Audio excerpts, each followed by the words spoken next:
All right. Well, so this is our second effort at live streaming, and as before, we're having problems with Facebook, where if you try and set up a stream ahead of time, it apparently doesn't work.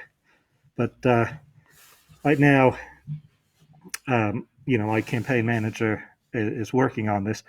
Also, hopefully, the audio is okay. Obviously, I wouldn't really worry about wearing a mask if I was alone, but I'm not. So now that we do have some reported cases in the county, it's important to avoid, contaminating um, anybody else. Sorry, and also someone has come by the shop to pick up a lockout kit because they locked themselves out of their car. So I'm just making sure that they're okay.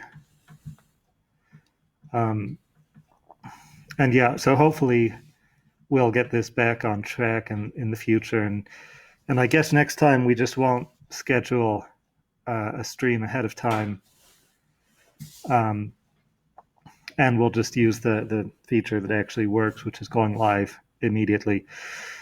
Um, so while while my campaign manager on another computer tries to reconcile all of this and tell people how to get here, uh, and I guess probably commenting in the defunct live streams chat channel about this.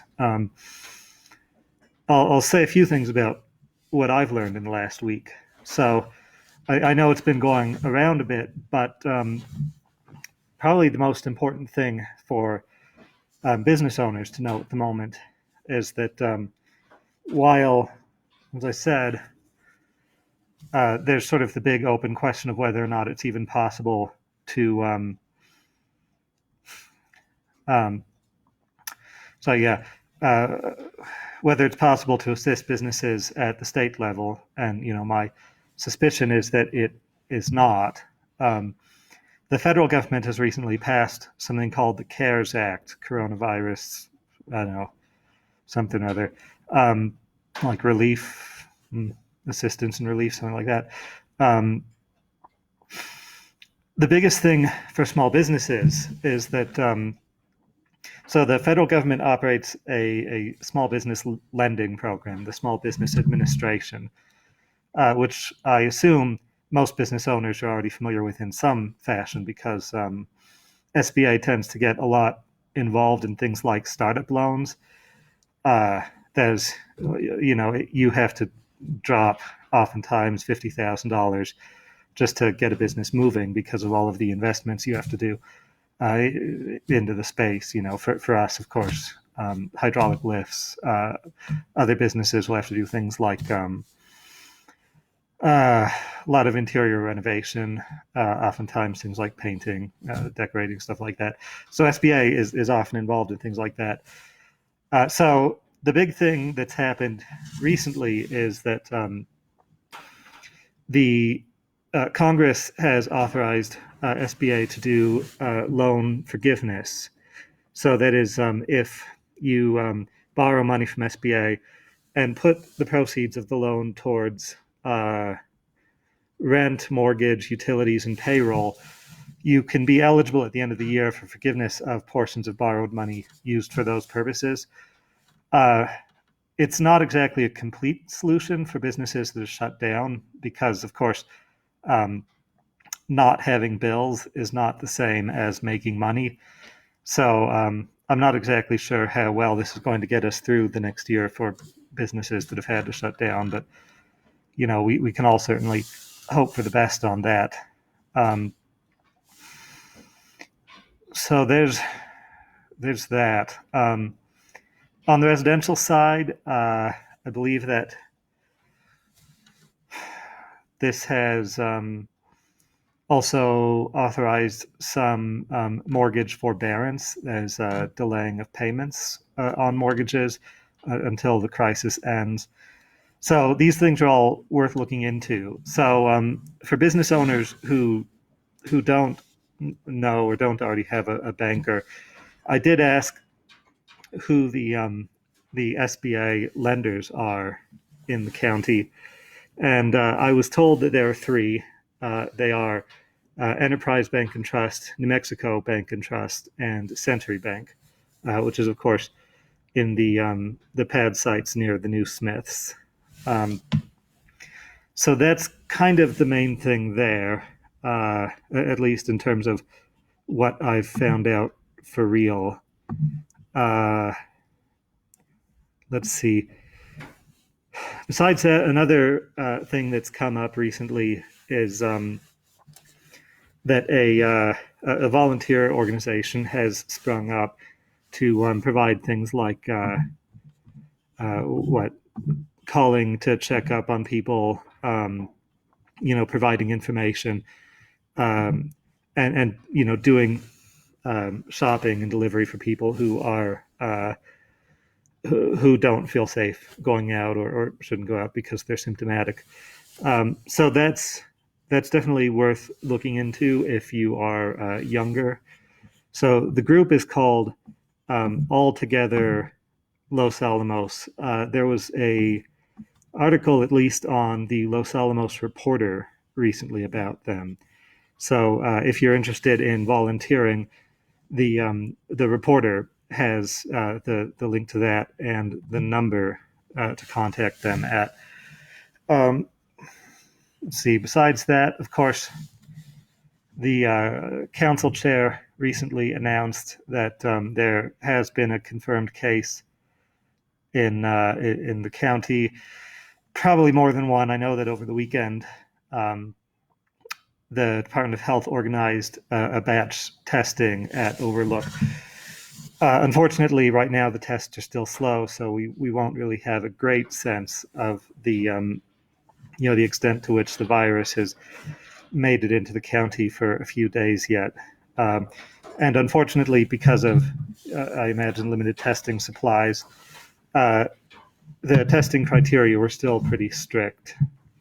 So I think it was only people who are either symptomatic themselves or live with someone who's symptomatic, or people who work at what they call a congregant facility, which is a um, like nursing homes, group homes, things like that. So, past that, I know that. Sorry, I'm just opening a soda here. I know that the county manager did a countywide update on what's going on uh, with county preparedness last week.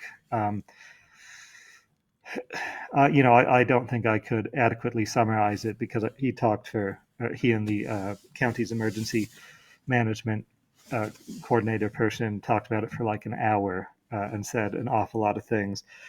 It does look like if we end up with a satellite facility, for monitoring or triaging or just sort of setting up beds, it's probably going to be at the high school because as usual, with limited state level resources, it's pretty unlikely that we're going to get access to them, in comparison to Bernalillo County and Santa Fe. Um, he mentioned that the Army Corps of Engineers is is planning on setting up um, a field hospital. But of course, if they do that, they're probably going to do it in Albuquerque. Uh, just as a bit of a sanity check, John, are you on the stream? Yeah, I'm on the stream right at the moment. Do you know if the audio sounds okay? I don't have it on, so I can't tell. Yeah, probably worth stepping into the other room and checking, just so that we can verify, because there's always things that go awry with this. Fortunately, I didn't bring my thing to be able to listen Hmm. to be able to do it. I don't have it enabled right at the moment. Yeah, well, so hopefully we'll get someone in the chat in the not too distant future who can check that. I can call and see it. Hmm. I'm sure they would have said something by now. I think Yeah, hopefully. I can call and see. Um,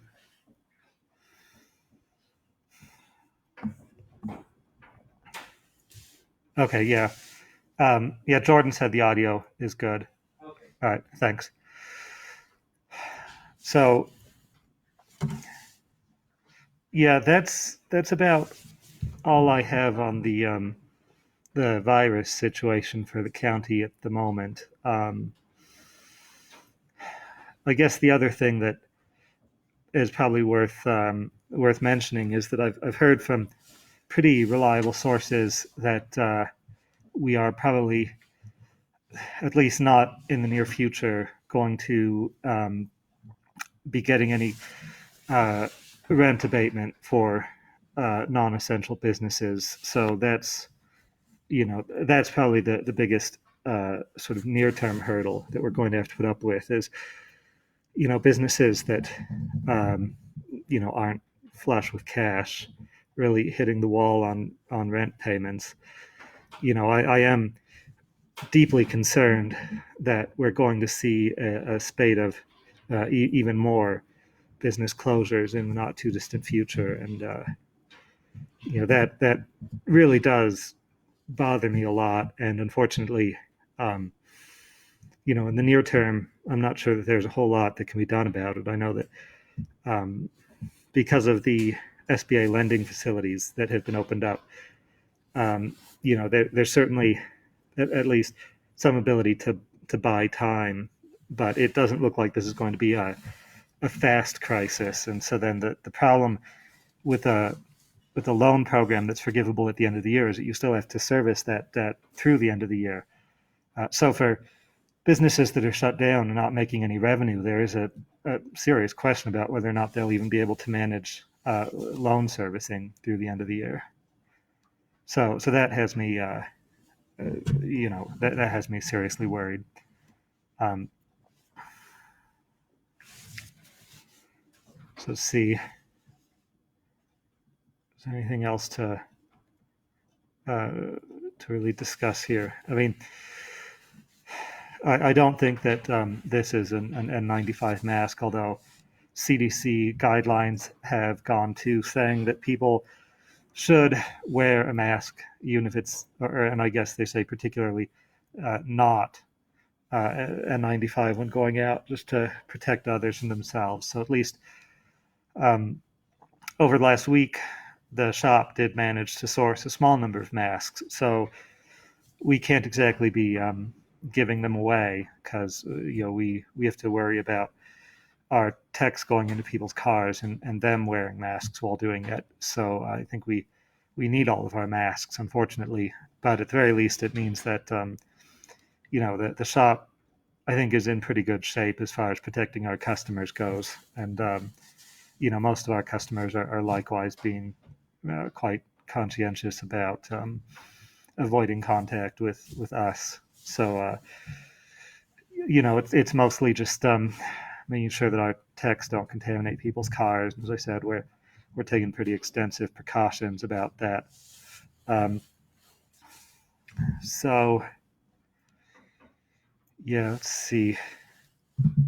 Anything else to discuss while trying to sort through this situation with having to create a separate stream again and trying to get people relocated to this one? That is things to talk about because we're still going to be publishing this video separately.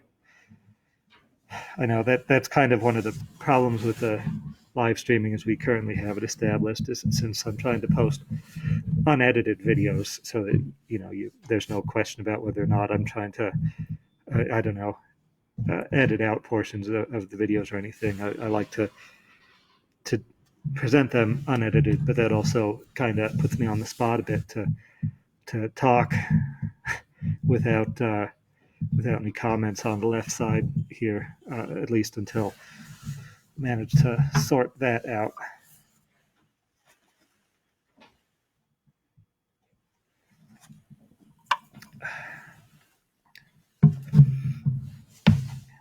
So I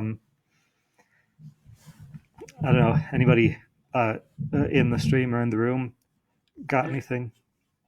There's a few people in the Okay. stream at least, so Yeah. See if I can come up with anything. Yeah.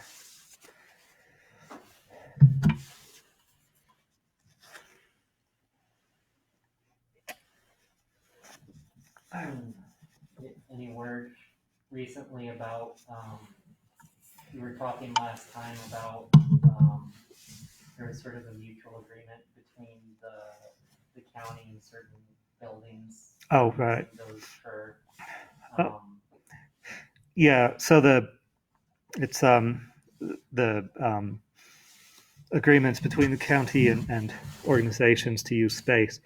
So yeah, the county has a list. The list is the high school, the middle school, and 4 churches. So the county has gone through the list, and they've decided that the best spot, if we do have to have a sheltering location, that is someplace to put cots to monitor sick people. Um, the best location is probably going to be the high school, the gym.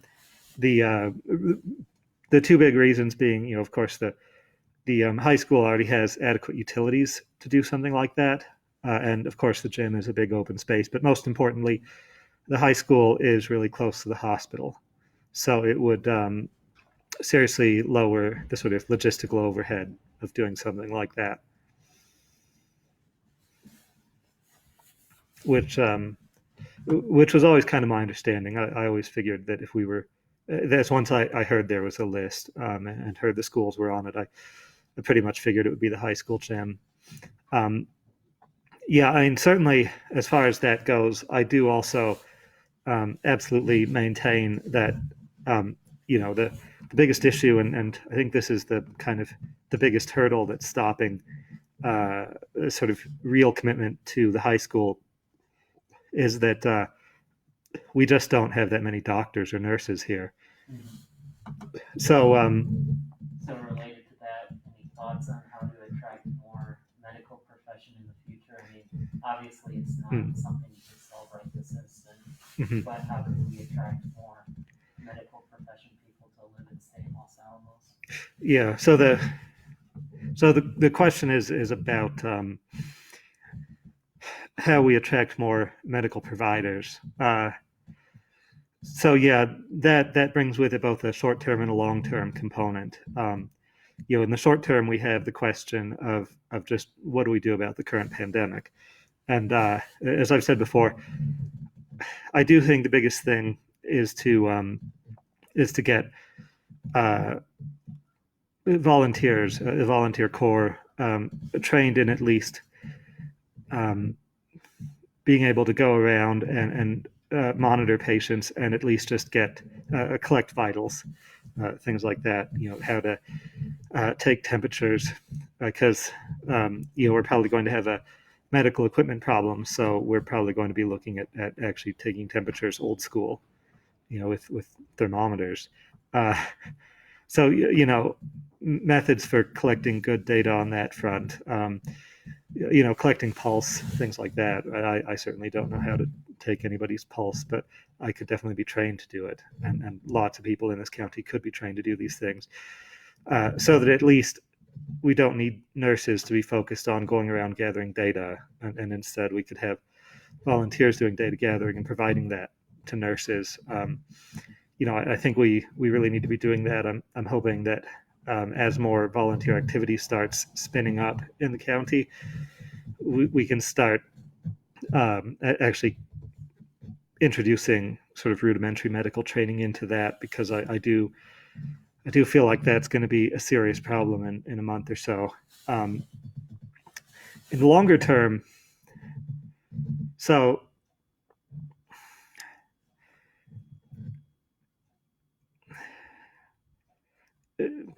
again, there's always the sort of caveats that I'm not a medical doctor, and I don't exactly have much of an inside track at Los Alamos Medical Center, um,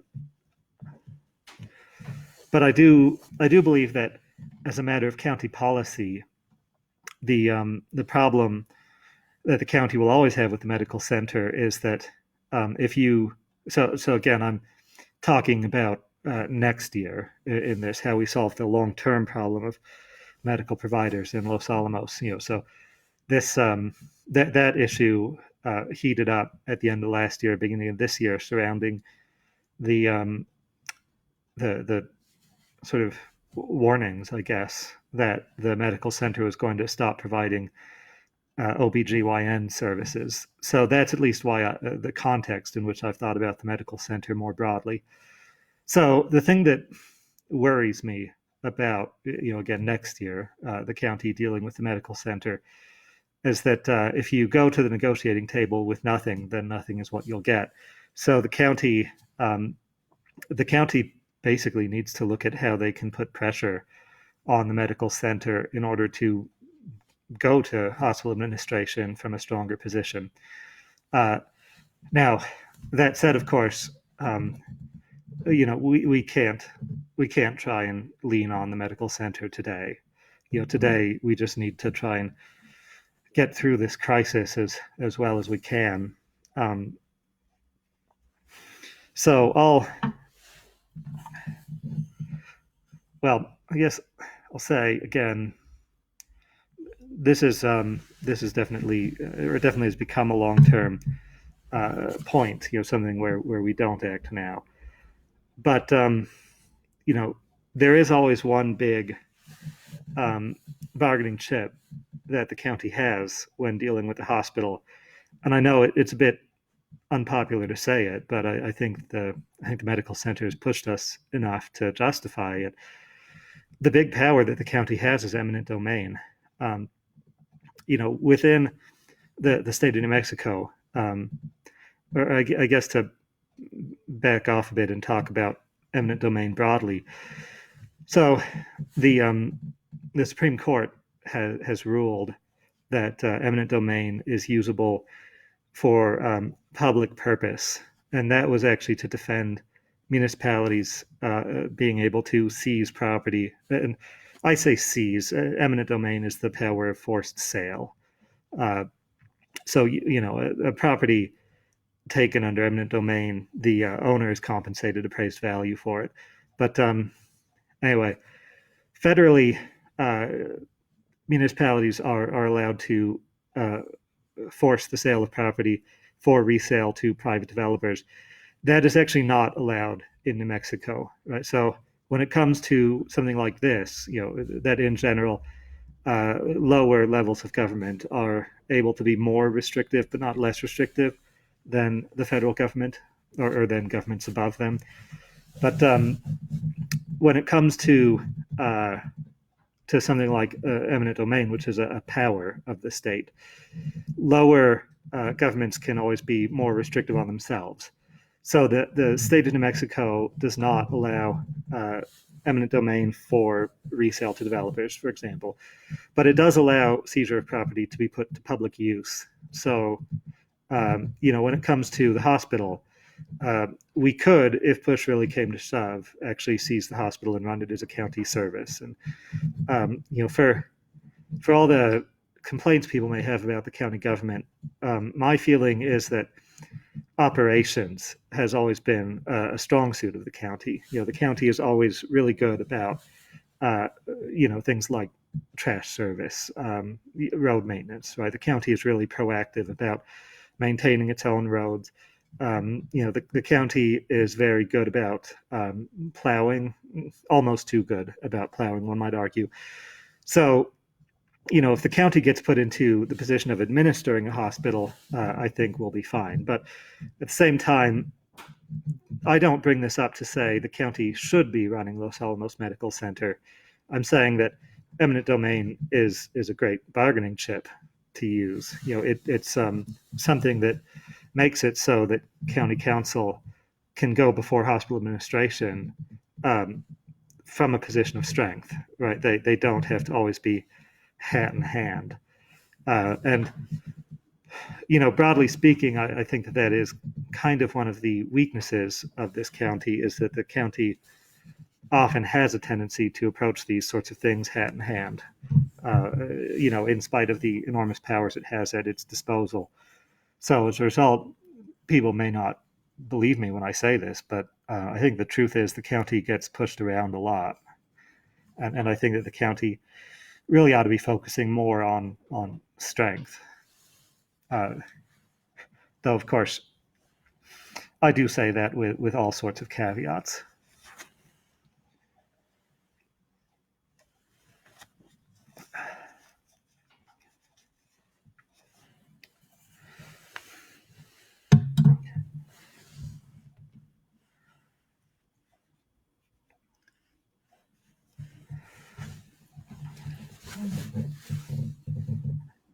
Thank you.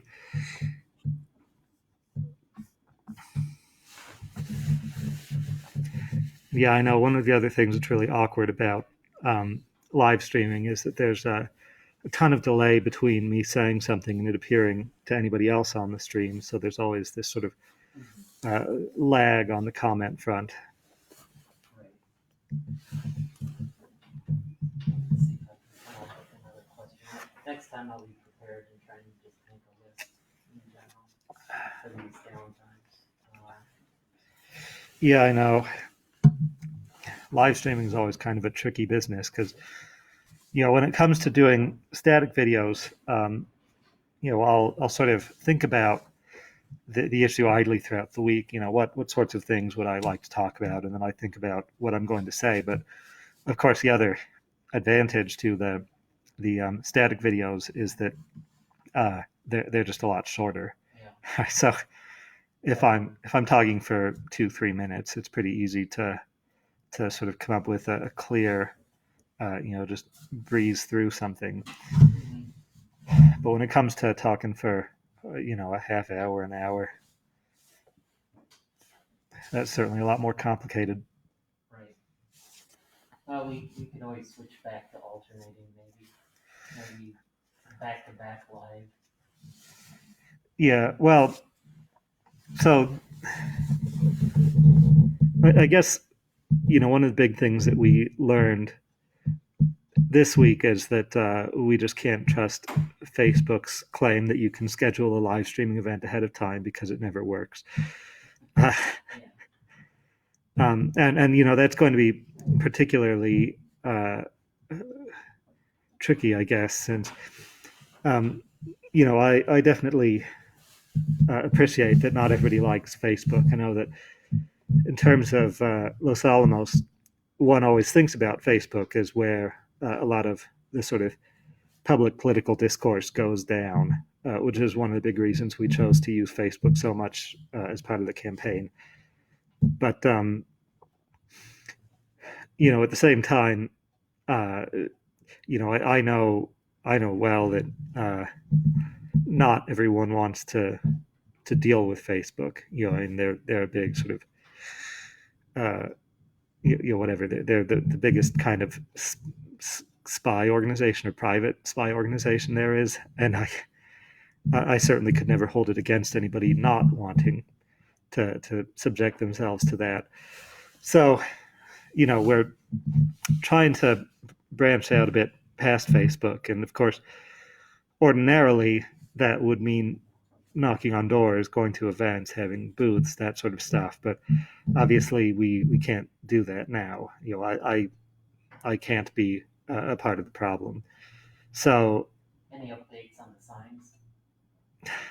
Yeah. So right now, the thing that I'm at least working on a bit is putting out a press release about this streaming, so that people can email questions, or people who haven't found us on Facebook, or have sort of easy access to this. So hopefully this week I'll be putting out a press release to the 3 news sources: the Monitor, the Daily Post, and the Reporter. So yeah.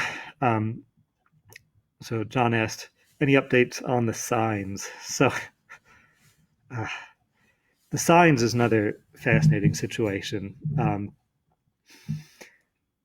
So I know that in the past there's been a lot of controversy in the county about signs, the sign code. I've heard complaints from a bunch of people about just putting up with weird stuff when it comes to putting up a sign downtown. But what actually broke the camel's back on this one was a strange situation in Gilbert, Arizona, where there was a church that burned down. So the church decided to do the sort of roaming church. They would rent out a high school auditorium, or and then do services there.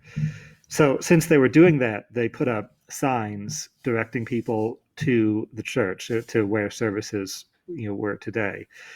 And Gilbert put them in a pretty unfavorable sign class. I'm going to adjust this a bit, but so Gilbert put them in a sign class where they had to put them up like 48 hours before and take them down, like 24 hours after, which for a Sunday event isn't really very good. So the church sued Gilbert, and the case actually went all the way to the Supreme Court. And the Supreme Court made a ruling.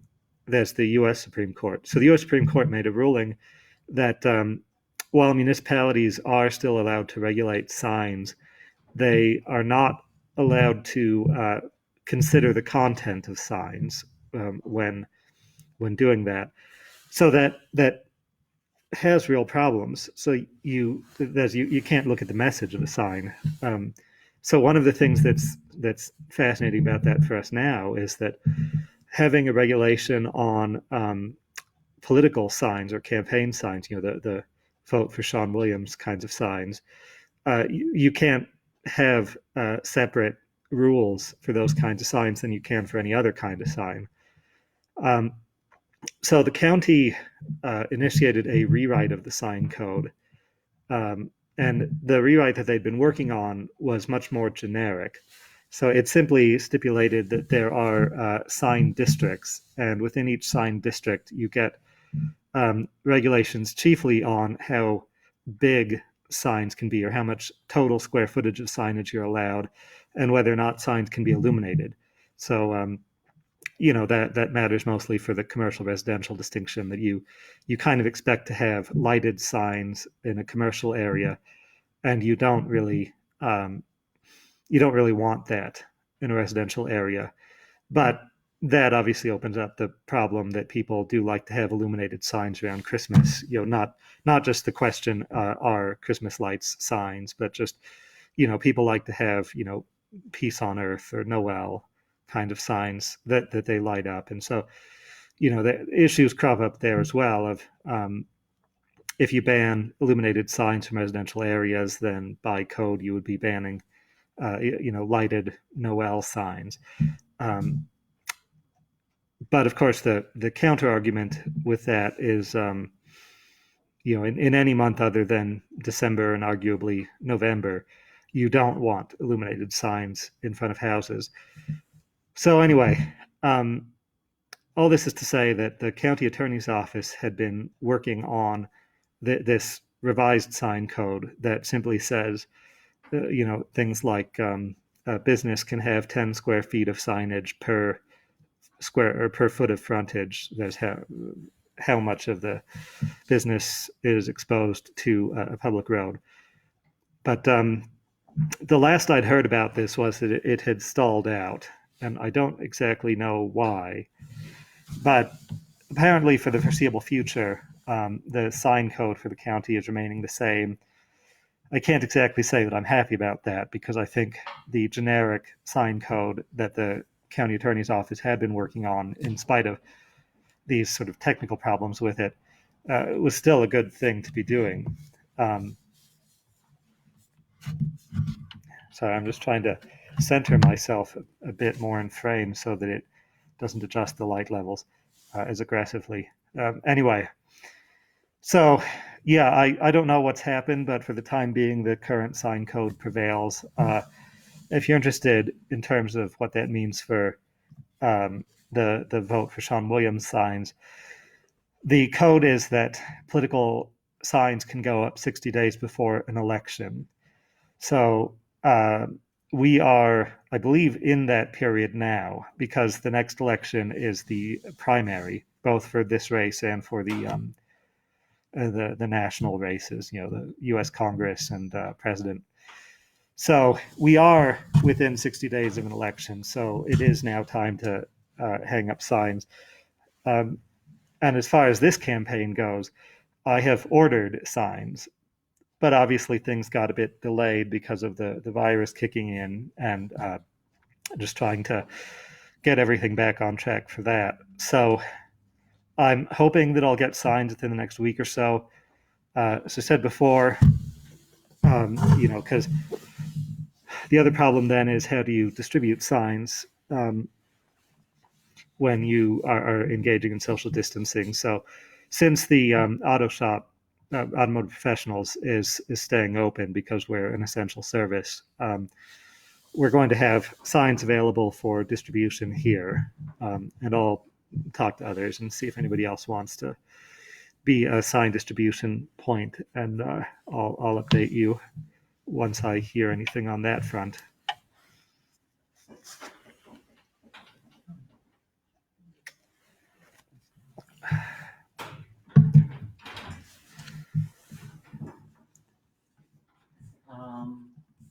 How about, can we get the state to improve our, Trinity?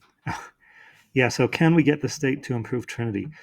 Yeah, and that's, I mean, that is, I think, a big question, right? So one thing that I've often said in some venues, um, I do believe that the look of downtown is a really important factor to downtown. So now, among the many contradictions we have in Los Alamos, we have really nice streetscaping of Central Avenue, and Trinity is still horrible and potholed. And, um, you know, Jordan tells me about how he drives to work with a particular set of lanes because of where all the potholes are.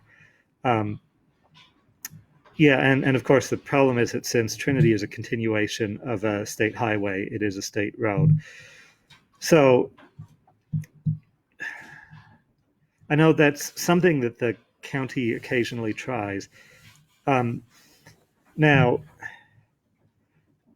I guess my reticence with Trinity at this point is that, particularly with all of the lab hiring that's gone on, probably the biggest transportation issue we have involving state roads at the moment is the intersection of the truck route and State Road 4, where they just meet at this awkward little T junction intersection with the traffic light.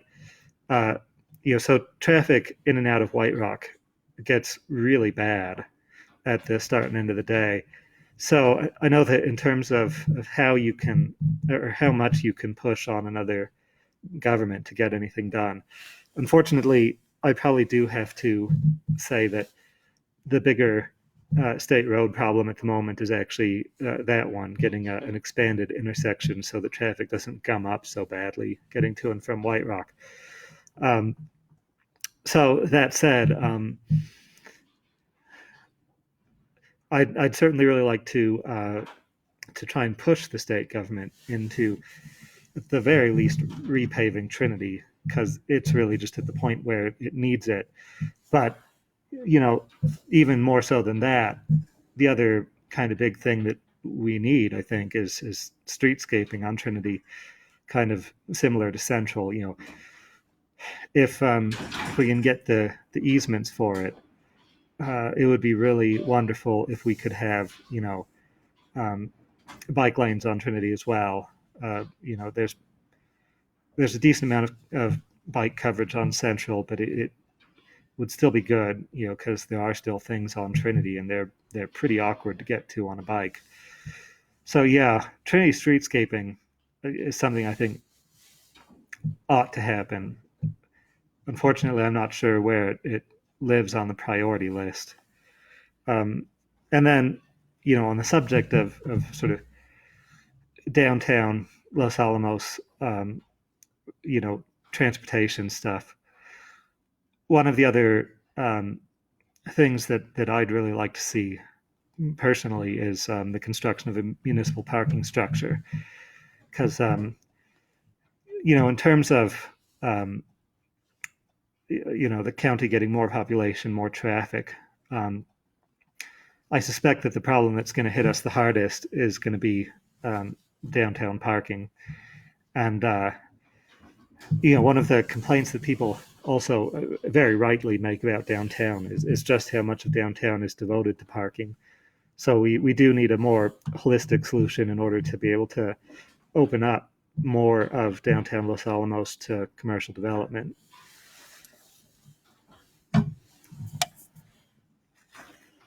White Rock's gonna have the same problem for a streetscape if they expand the downtown there as well, right? Due to the state route. Yeah, so a similar problem definitely exists in White Rock. That the main thoroughfare through White Rock is a state highway as well. Uh, the county owns Rover and Sherwood, and at least the actual street Longview.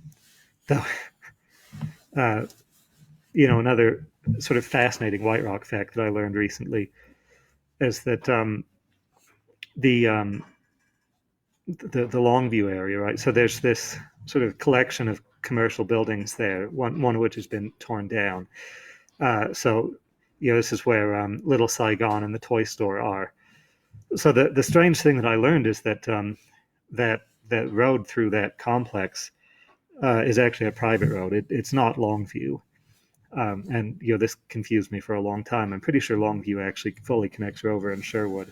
So Sherwood is the street that Pig and Fig and the library are on, and then Rover, Del Norte is on it. There's an auto shop there.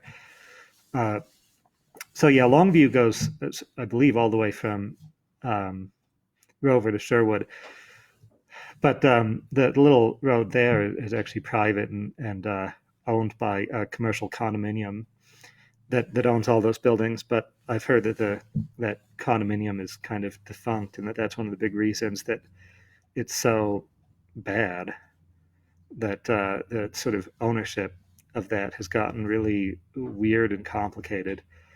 Though, as far as if White Rock is ever going to be the sort of commercial tourist center that it really ought to be, I suspect that a lot of the focus is going to go to that Longview complex, and so learning more of the nitty gritty about it is something that I need to do.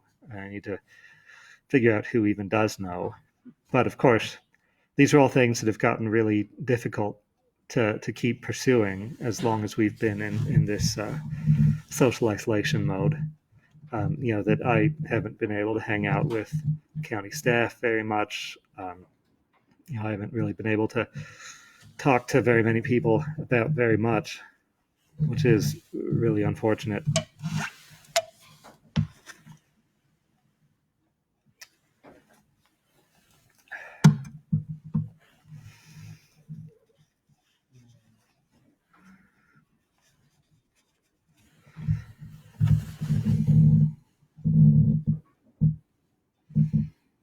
See,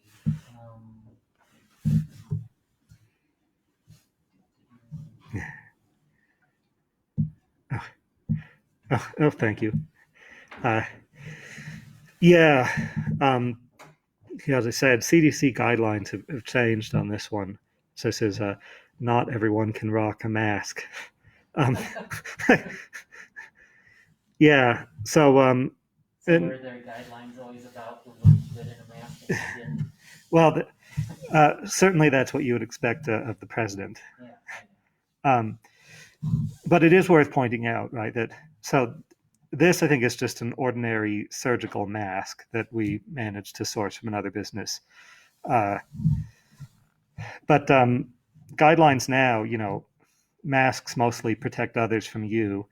So even though the piece of cloth isn't going to stop viruses because viruses are tiny, they do still stop your breath from traveling.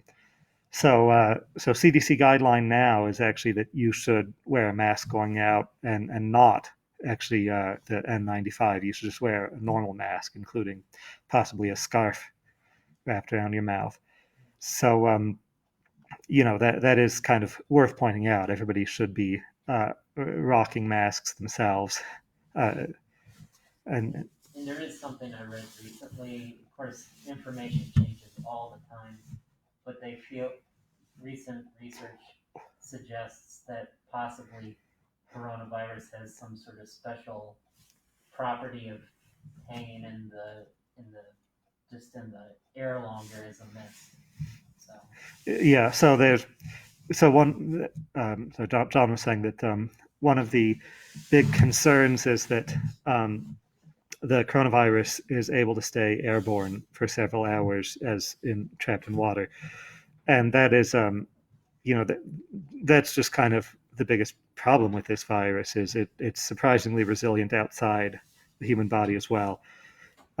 So yeah, capturing your breath is one of the most important things to prevent transmission. It's being decided, and I guess there's also been talk that this is one of the big reasons that several Asian countries have gotten a better handle on it than we have is that they're just habitual mask wearers, and that's actually where these masks came from.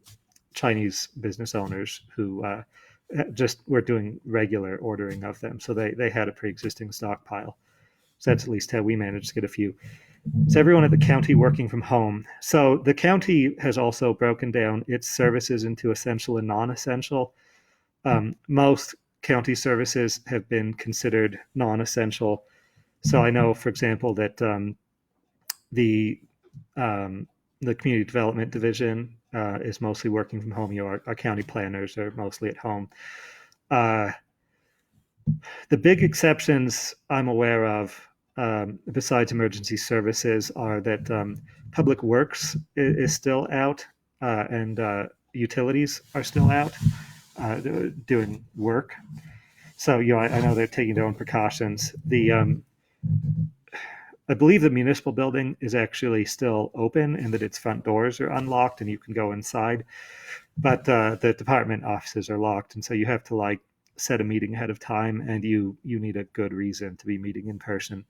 so what about things like P&Z and the Transportation Council, Yes. So things of that nature? yeah, questions about the public meetings. So the the thing that the county's been working through, the lawyers have been working through over the last few weeks, is New Mexico has an Open Meetings Act, which is quite a problem that to sort of properly adhere to it. I mean, it's obviously great that we have the law, but it's challenging, that is, to work through it. So council did actually meet last week, and it was a primarily telecom council meeting. So then when it comes to the other boards and commissions, I, at the risk of sort of tooting my own horn a bit, right, the one that's most crucial to keep meeting is planning and zoning. But the problem that we have, besides the fact that P&Z is a 9-person commission, so when you add on that, plus the fact that we have a staff liaison and an attorney's office liaison and like a staff representative and county clerk liaison. So a normal meeting attendance would be 13, plus on top of that, what's actually the bigger issue to sort through on all of this. Planning and zoning is mostly about presenting applications to do development. So it's not just those 13, but also the applicant has to be there. There can be more than one person. There can be more than one case. And also anybody who is affected by the development, that's defined as being within 100 yards, is allowed to testify as well. So, P&Z meetings can get up to 20 people all told. So, how do we hold P&Z while also holding to the governor's stay-at-home order? Particularly with the element of having to actually make a presentation, right? Somebody who wants to do a subdivision or a development, they need to actually bring slides and talk to the slides. So I don't think it's been sorted out how we're going to actually do all of that. Why am I in a mask? So I'm in a mask because I'm here with my campaign manager, and so he's a labbie, and there has been a positive case at the lab, and of course the auto shop is still open. So, he and I are just being real diligent about not spreading the disease between ourselves. Either particularly him possibly having been exposed through the lab. Then it would be really bad if he exposed me, because then I would expose the shop. But then vice versa. As long as I'm in a business location and trying to just play it safe on exposing him, I figured the safest thing to do was this. See, one of my chem engineer friends shared that a 0.1% bleach misted over surfaces will kill the virus. That's 4 teaspoons of bleach to a quart of water. So you can make 48 gallons of sanitizer from 1 gallon of bleach. Well, that is certainly that's certainly efficient. I have no idea actually what bleach availability has been. We've been focusing on alcohol at the shop. At home, we do with a 1 to 10 ratio, so we definitely have not gone that low at home. So we do want to keep it low. Yeah, and of course the other problem is that as much as alcohol may dry out your skin, I don't know how much you'd want to use bleach as hand sanitizer. So, but still, good thing to know. I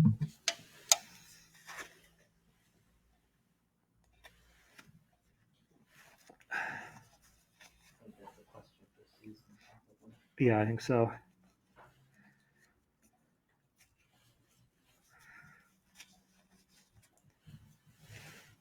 Sort of unrelated, Catherine Drinkwater was just messaging me about, she was having the same sort of conversation with other people on the wearing masks habitually now because of just protecting others from yourself. Right. And yeah, now that primarily now that CDC guidelines have changed, because it's sort of a strange thing, the masks. So and of course, among other things, there's the problem of how you wear one of these masks with glasses, and actually, as you might notice, I have a surprisingly hard time coping with the fact that I'm watching myself on the stream, and it's I guess in a sense not mirrored, so it's like the opposite intuition from using a mirror. So I'm grabbing the wrong side of the mask all the time to try and keep it out of my eye. Do you leave it liquid so on the surface for an hour or so? Yeah, that's certainly a good question. Anyway, yeah. So yeah, personally, as far as what, while we're doing this, John and I are actually logged in on opposite accounts. So he's using my account. So someone was messaging me about the whole sort of interesting question of wearing masks to protect others from you. Yeah. So as I said, the main reason that I've started wearing a mask is because CDC guidelines have changed accordingly. Not being a biochemist or anything, or virologist myself, I just try and go with what the latest professional opinions say. So I've only recently started wearing a mask because guidelines have only recently changed. And at least personally, I've done it just because probably, at least the current forecasts are like peak infection rates could take like a couple weeks. And so, right. So for me, that's the reason to start wearing one. So yeah, there's the question of when we should expect peak infection. I believe that opinions kind of vary a lot on that. It depends a lot on model parameterization, which is an issue that I have a lot of strong feelings about. But I think the general impression seems to be that if we keep going as we are, continuing the social distancing, we should probably hit the peak infection within the next couple of weeks to month. But of course, the caveat that's always brought up with that is that since that's based on certain model assumptions, those model assumptions have to continue holding in order for it to remain the peak. So even if we hit peak infections in a couple of weeks or a month, we're still going to have to continue this social distancing and masks in public and aggressive sanitization until it's effectively gone. Otherwise, we'll just introduce another peak. So that's kind of the big caveat with a statement about peak infections.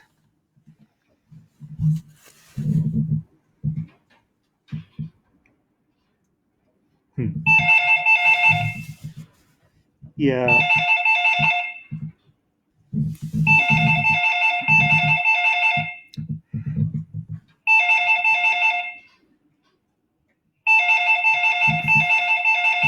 That's one of the problems with streaming from the shop. So we are closed on Sundays, which is part of why I'm streaming on Sunday. But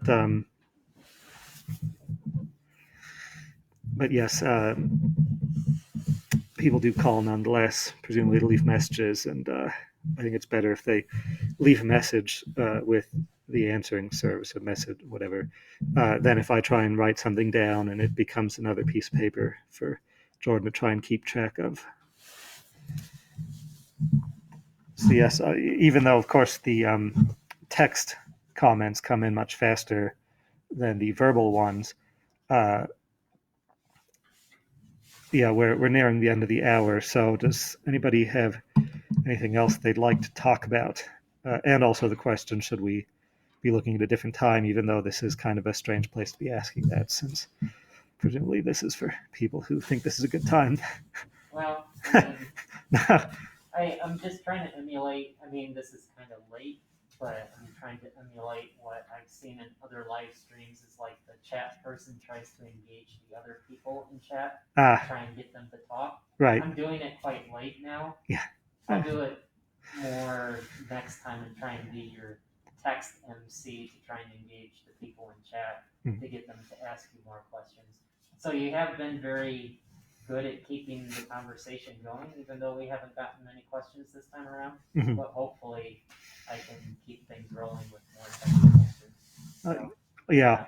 So I am going to put out a press release this week about these live streams because for the time being, my guess is that this is the best way to campaign, really. So, we're going to certainly do this at least a few more times, see how it keeps going, see whether or not there is broader interest, particularly if this is brought up with the newspapers. So, so look for that. Let's see. So I guess with the bleach water mixture, you mist it on from a spray bottle and let it dry. Don't wipe it down. So, yeah, that's certainly good advice if it works and if Smiths can keep a stock of bleach. I think that is another, not surprisingly, another thing that runs out pretty much immediately. But it at least gives you something else to look at, so you're not paying $30 for a bottle of Everclear.